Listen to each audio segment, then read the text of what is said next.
Welcome back to Anxiety Makes Me Poop. Listen, almost 4 years ago, I had a doctor tell me, this is just what happens when you get older.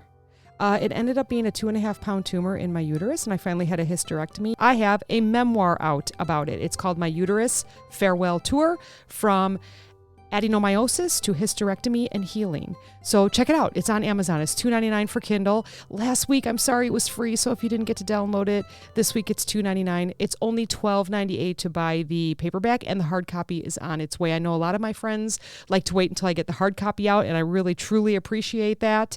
And thanks for reading it. Thanks for just taking a look at it. Again, I really had to be my own advocate for 3 years. I remember telling my friends how miserable I was every month. I didn't know what was happening. I was doubled in pain very often. I had to stop running. I had to stop doing a lot of things. It brought on depression. And it just kind of explains what I went through. And it's dedicated to my doctor. It's because she really did save my quality of life. So yeah, go check it out. My Uterus Farewell Tour by Meredith C.A.K.E, okay? So now, we're going to totally take another turn, and we're going to talk about something different. When someone always has to top your story. Totally different than a uterus, all right? So this is for everybody. Have you ever shared something you are genuinely proud of? Like, I don't know, I just paid off all my bills this morning. Like, I may not have money in the bank, but all my bills are paid. And maybe the person that you tell doesn't fully support you, and they actually respond with something like, yeah, I have a lot of big bills coming up as well. And all of a sudden, there's no victory parade. You're feeling maybe down on yourself because it didn't feel like you were supported. And they wanted to top your story. Like, yeah, we all have bills. See what I'm saying? Okay, so when this happens in a friendship, in a relationship, it stings, right? It stings a little bit because we expect our spouses or our friends to be our biggest cheerleaders, not our biggest competition. So we're going to talk about why this happens and how to stop feeling like you're in some kind of competition. So let's talk about the science behind it. There are 3 that I wrote down and researched: mirror, neurons, and attention shift. Our brains are wired to relate experiences to ourselves. So some people aren't intentionally trying to outdo you. They're just neurologically jumping to a connection point that's about them. So they're not looking at you saying, wow, I totally hear what you're saying. Well done. And then, they support you and then maybe say their line. But they don't. Or how about status dynamics?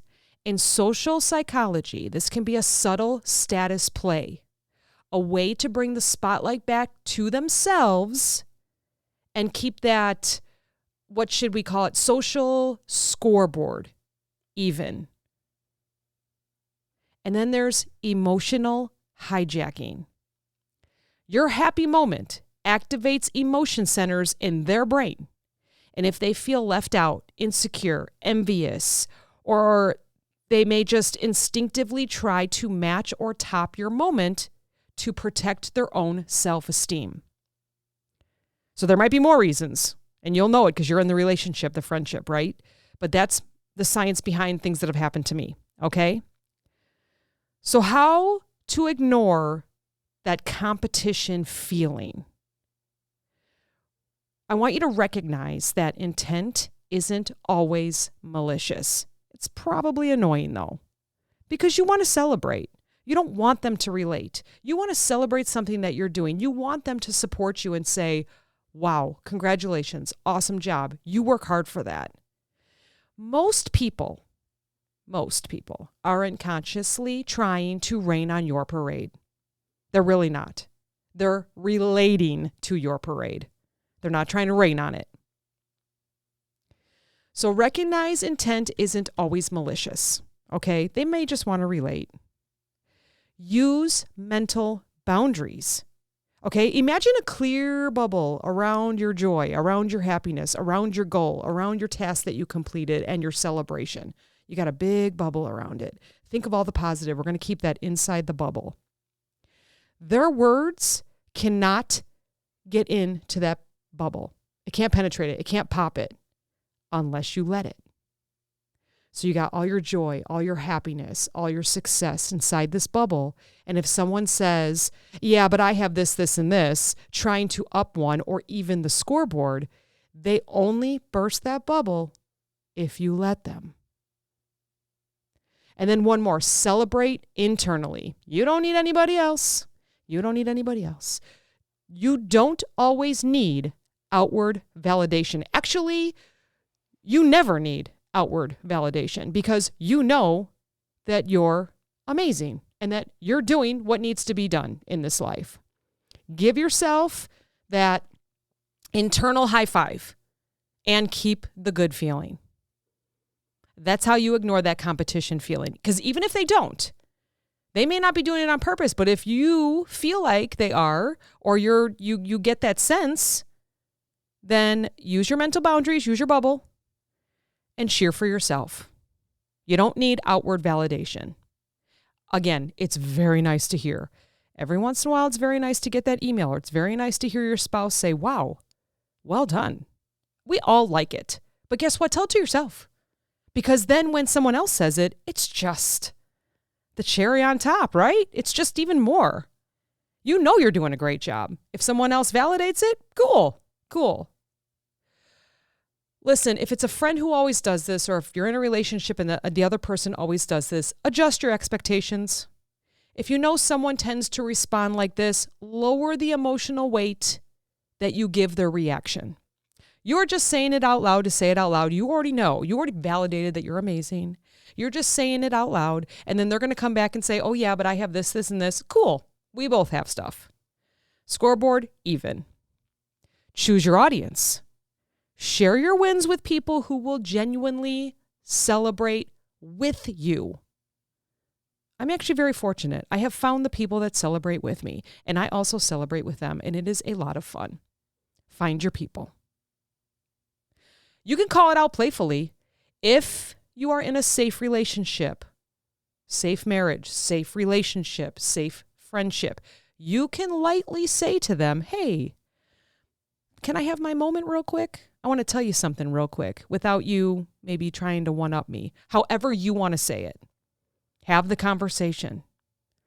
If they do it, just say, hey, could we celebrate me real quick? I am so proud of myself. Just give me a high five. Give me a high five, and then we're going to talk about you then. That's fine. Then we'll even that scoreboard. But right now, this is what I need. If you're in a safe relationship or a safe friendship. Redirect. Steer the conversation back to your original point before moving on. Thank you for letting me know you have those big bills. I will try not to stress you during that time, but I understand it because I just paid off all my bills this morning, or I just finished that task today, and I am so proud of myself. Here, give me a high five. Have them know that you just need to celebrate for a couple seconds. We don't need a whole big win in a whole day. I mean, who doesn't like to go out to dinner for a celebration? But you know what I'm saying. Celebrate yourself. Okay, I'm going to share something real quick that you can remember. It's an acronym to remember this, okay? C.A.K.E. Buy yourself some cake. C.A.K.E. Okay, because your joy should be sweet with cake, not stolen. So if you do have someone that's always one-upping you, or they always want to tell you how great they are as well, C.A.K.E. C. Celebrate yourself first. Inside. High five. I did it. A. Adjust your expectations. Because you celebrated yourself first, it really doesn't matter what the response is. You're just saying it out loud because you feel accomplished. So whatever they come back with, it's fine. Just adjust your expectations that they're going to celebrate you. If it's something that they do all the time. If it's a whoops, that happens. Nobody's perfect. K. Keep mental boundaries. Remember that clear bubble. Keep those mental boundaries. Don't let anyone in. No one can pop your bubble unless you let them. And then E. Engage with the right audience. C.A.K.E. Celebrate yourself. Adjust your expectations. Keep mental boundaries. Keep that bubble. No one can break that bubble. No one can burst your bubble. No one can pop your bubble. Picture that. I am happy. No one is going to break my joy. Leave them out of the bubble. E. Engage with the right audience. Your joy, your happiness is yours to protect. Some people will always turn the conversation towards themselves, whether they mean it or not. But you get to choose whether to hand over the keys to your happiness or to hand over that they come into the bubble. Keep your wins. Celebrate them fully. Surround yourself with people who bring you more confetti and parade candy and all that fun stuff. Don't surround yourself with people that bring rain. Friendships, relationships should lift you up, not weigh you down. Keep your cake, C.A.K.E, and eat it too. I'm a dork. All right, listen. Thanks so much for listening to Anxiety Makes Me Poop. We'll talk to you next time.